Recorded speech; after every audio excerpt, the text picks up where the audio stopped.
नमस्कार फरीदाबाद, मैं सौरभ भारद्वाज आपको लेकर आए हैं एक बार फिर भारत कॉलोनी। और भारत कॉलोनी में रजनीश सिंह हमारे साथ हैं। आपको ध्यान होगा वो वाकया 5 अक्टूबर को जब चुनाव हो रहा था, उस समय एक गोलीकांड हुआ था ओल्ड विधानसभा क्षेत्र में। और जैसे ही इलेक्शन खत्म हुआ उसके तुरंत बाद ये गोली चली और गोली पसली में लगी है, रजनीश की पसली में लगी है। 20 दिन बाद कल 25 अक्टूबर को पुलिस ने दावा किया, फरीदाबाद पुलिस ने दावा किया कि उन्होंने अपराधी को गिरफ्तार कर लिया है। उस व्यक्ति को जिसने ये गोली चलाई थी उसको गिरफ्तार कर लिया है। कल 24 अक्टूबर की शाम को जिला फरीदाबाद में सेक्टर 58 पुलिस स्टेशन के एरिया के अंदर क्राइम ब्रांच 65 की टीम को सूचना प्राप्त हुई थी कि 2 अपराधी हैं जो फरीदाबाद में ही हत्या के प्रयास के मामलों के अंदर जो है वांछित हैं। पहले इस प्रकार की वारदातों को अंजाम दे चुके हैं और वो अभी सेक्टर 58 के एरिया में मौजूद हैं तथा किसी नई वारदात को जो है अंजाम देने के लिए प्रयासरत है। तो इसी संदर्भ में क्राइम ब्रांच 65 की टीम जो है जिसके इंचार्ज सब इंस्पेक्टर जगविंदर थे, वो टीम ने उस एरिया के अंदर तलाशी शुरू की। तो उसी दौरान वहाँ पे एक युवक जो है वो क्राइम टीम को देख करके वहाँ पे जो भागने लगा, तो क्राइम टीम ने उसे पकड़ने का प्रयास किया। इसमें उसने क्राइम ब्रांच की टीम के ऊपर जो है वेपन से फायर किया, जिसमें एक बुलेट जो है हमारी क्राइम टीम है उसके स्टाफ को बीपी जैकेट के अंदर हिट हुआ। जवाबी कार्रवाई जो है वो क्राइम टीम के द्वारा की गई। पुलिस के द्वारा जो 2 राउंड उस पर फायर किए गए, जिसमें से एक राउंड जो है जिसको पाँव में एक राउंड जो हिट हुआ और एक आरोपी जो है वो घायल होने के बाद उसे वहाँ पे गिरफ्तार किया गया। और जो आरोपी है उसका नाम मनीष है, फरीदाबाद का खेड़ीपुल एरिया के अंदर भारत कॉलोनी का रहने वाला है। और उसके जब प्रारंभिक पूछताछ में सामने आया कि उसने एक 5 अक्टूबर को फरीदाबाद के अंदर एक खेड़ीपुल एरिया के अंदर ही एक रजनीश नाम के युवक को जो है पेट के अंदर उसमें गोली मारी थी जान से मारने की कोशिश से। उस संदर्भ में FIR number 425 Kheri Pul police station के अंदर जो है वो 6 अक्टूबर को दर्ज थी। और जो कल शाम को जो घटना उनके द्वारा पुलिस टीम के ऊपर हमला करके जो वारदात जो की गई, उस संदर्भ में एफआईआर पुलिस स्टेशन सेक्टर 58 के अंदर एफआईआर नंबर 830/24 जो है 109 सबसेक्शन 1 बीएनएस के तहत जो है हत्या के प्रयास के संदर्भ में दर्ज की गई है। जो आरोपी है जो पुलिस की गोली लगने से घायल हुआ है वो बीके हॉस्पिटल के अंदर एडमिट है तथा अभी जो है वो उपचाराधीन है। और उसके बाद जब वो हॉस्पिटल से डिस्चार्ज होगा तो उसे गिरफ्तार करके उससे गहनता से पूछताछ की जाएगी तथा अन्य कोई वारदात जो उसके द्वारा की गई है उस बारे में भी पूछताछ की जाएगी। और जो अभी घटनास्थल से जो आरोपी के द्वारा पुलिस की टीम के ऊपर जो फायरिंग की गई थी उसमें जो वेपन यूज किया गया था वो वेपन बरामद कर लिया गया तथा 2 जिंदा राउंड जो है वो भी बरामद किए गए। और जो उसके द्वारा पुलिस के ऊपर जो फायरिंग की गई थी वो बरामद किया गया। और इस मामले की जो इन्वेस्टिगेशन है अभी पुलिस स्टेशन सेक्टर 58 की टीम जो है उसके द्वारा जो है बताई जा रही है और फर्दर इसमें जो भी डिटेल्स होगी वो हमसे शेयर किया है। हम लोग पहुँचे हैं एक बार फिर रजनीश सिंह के पास और बात करेंगे उनसे, जानने की कोशिश करेंगे कि ये जो पूरा वाकया था क्या जानते हैं इस लड़के को जिस मनीष को पुलिस बता रही है कि इसने ये गोली कांड को अंजाम दिया है। हाँ, जैसा अब कल उन्होंने बताया है कि मनीष है, तो मनीष है यहीं कॉलोनी का ही हमारे का। और जो दावे कर रहे हैं वो लोग कि नहीं इनसे पुरानी रंजिश है या फिर जो भी ऐसा कुछ है, ऐसा कुछ हमारे संग उनकी ना कोई पर्सनल लड़ाई है ना कोई ऐसी पुरानी रंजिश है उनसे। और एक बात जो उस लड़के ने कही है कि उस दिन बूथ पे भी हमारी लड़ाई हुई थी, तो बूथ पर जैसा कि मैं पहले भी बयान दे चुका हूँ या पहले भी मैं सबको पुलिस को बता चुका हूँ कि बूथ पर जिस दिन हमारी पहली बात तो ऐसी कोई हाथापाई या ऐसी कोई लड़ाई नहीं हुई थी। एक नॉर्मल जो हॉट टॉक थी, गर्मा गर्मी हुई थी। उस गर्मा गर्मी में भी उस समय पर ये लड़का वहाँ पर नहीं था। तो ये जो बातें बन रही हैं बिना बात की कि हाँ भाई नहीं ये उसमें था इन्वॉल्व, ऐसा ज़रूर हो सकता है कि वहाँ पे जिस व्यक्ति से बहस हुई हो या फिर उसके पीछे जो पर्दे के पीछे कोई ना कोई दूसरा व्यक्ति है जो कहीं ना कहीं निर्देश दे रहे हैं। जिन लोगों के साथ आपका हॉट टॉक हुआ, आपका बहसबाजी हुई, उन लोगों में ये व्यक्ति शामिल नहीं था, ये मनीष शामिल नहीं था। नहीं, ये उस समय पर वहाँ पर नहीं था ये। तो ये जो कौन कौन लोग थे जिन लोगों के साथ बहस चल रही थी वहाँ उस समय?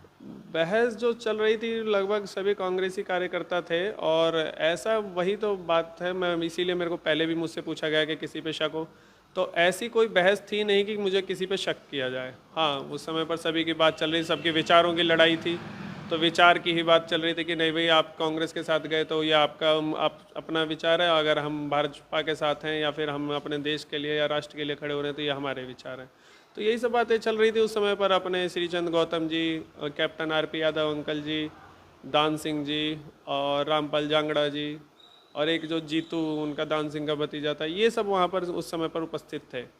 लेकिन अब वही बात जिस लड़के के बारे में बात हो रही है कि ये लड़का जो शामिल था, मनीष जिसके बारे में कहा जा रहा है, और कल बताया गया कि बड़ी पुलिस के साथ मुठभेड़ हुई और जिसमें सब इंस्पेक्टर जगमिंदर जो थे, जो CIA 65 के इंचार्ज बताए गए, उन्होंने बुलेट प्रूफ जैकेट पहन रखी थी और जब गोली लगी उनको भी फायर किया गया इसकी ओर से और उनको गोली लगी, जैकेट पे लगी तो उन्हें कुछ नहीं हुआ, लेकिन बाद में उन्होंने जब गोली चलाई तो वो पैर में लगी और वो अस्पताल में BK हॉस्पिटल में उस लड़के को एडमिट कराया गया।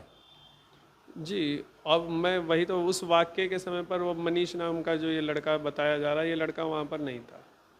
अब बाद में उसको कैसे अपने आप को उसमें जोड़ रहा है या कोई उसे निर्देश दे रहा है कि हाँ अपने आप को उसमें जोड़ के अपने ऊपर ले लो सारी बात, तो हमें तो ये लग रहा है कि शायद वो अपने ऊपर सारी बात को ले रहा है और कहीं ना कहीं उसे कहीं मतलब आपको लग रहा है कि ये केवल टूल है, इसके पीछे के लोग और हैं? और है, ये चीज़ 100% हमें लग रहा है कि क्योंकि अगर ये इस बात को कहता है कि जी मेरी 1 साल पहले कोई रंजिश थी या 1 साल पहले कोई लड़ाई, तो मेरे को तो कोई लड़ाई ऐसी याद नहीं है कि जो मेरी इससे कोई लड़ाई हो या इसके पिताजी से मेरी कोई बहस हुई हो। और बात रही बहस की या लड़ाई की, तो जिस समय पर मुझे गोली लगी तो इनके पिताजी भी हमारे घर में हमारा हालचाल पूछने आए थे, हॉस्पिटल में भी देखने गए थे। तो अगर ऐसी कोई रंजिश होती तो वो क्यों हमें पूछने आते और हमें क्यों देखने आते? अगर बच्चे की बात है तो बच्चे से भी हमारी ऐसी कोई बात। इनके पिताजी आपको रेगुलर विजिट करने आते रहे, यहाँ भी आए और हॉस्पिटल भी गए देखने के लिए? हाँ, हमारे हॉस्पिटल में भी जब मैं था तो हॉस्पिटल में भी आए थे, लेकिन वहाँ मिलने नहीं दिया गया था। तो जब मैं घर पे आ गया था 12 तारीख को, तो उसके बाद ये 2-3 दिन लगातार हमारे घर पर यहीं पड़ोस में रहने वाला है मनीष? यहीं पड़ोस में रहने वाले प्रताप जी जो है अंकल, वो हमारे पड़ोस में ही रहते हैं। उन्हीं का सबसे छोटा लड़का है। क्या करते हैं ये? प्रताप जी तो पहले सब्जी बेचने का काम करते थे, लेकिन जो अब इनका ये लड़का है ये बताते हैं कि शायद विपुल मोटर्स में कार्यरत था, गाड़ी वाड़ी की सप्लाई वगैरह में ऐसा कुछ काम करता था ये, डिलीवरी वगैरह का। और जो ये 3 भाई हैं, तो बड़ा भाई शायद ड्राइवरी का काम करता है या फिर कुछ, मतलब एग्जैक्ट मैं उनके बारे में नहीं बता सकता कि उनके घर से क्या है।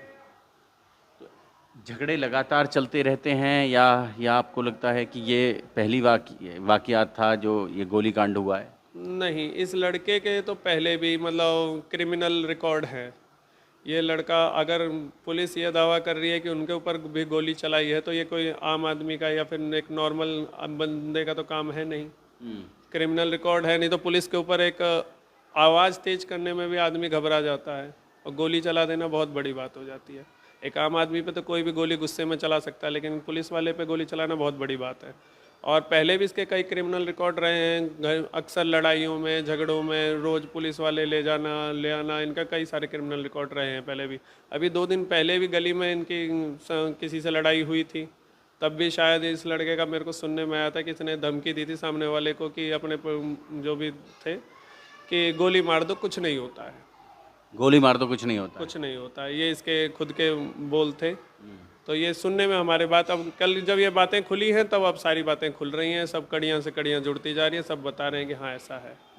रजनीश, हमें समय देने के लिए, हमारे साथ बातचीत करने के लिए, और तबीयत खराब होने के बावजूद, डॉक्टर द्वारा कंप्लीट बेड रेस्ट बताए जाने के बावजूद हमारे साथ बातचीत करने के लिए आपका बहुत बहुत धन्यवाद। आपका भी बहुत बहुत धन्यवाद जो आपने मेरी खैर खबर ली, बहुत बहुत धन्यवाद आपका। तो फरीदाबाद, आप ये समझ सकते हैं कि चुनाव की हिंसा को लेकर बात हुई उस दिन 5 तारीख को। चुनाव जिस दिन वोट डाले जा रहे थे उस दिन शाम की घटना है, और शाम को जब वोटिंग बंद हो गई उसके बाद रजनीश वहीं मौजूद थे, अपने साथियों के साथ मौजूद थे, और इंतज़ार हो रहा था कि जो बूथ से भीतर से जो फॉर्म आना है, फॉर्म 17C फॉर्म जो आना है, वो 17C फॉर्म आ जाए और उसे लेके वो अपने जो पार्टी कार्यालय है वहाँ पहुँच जाएं।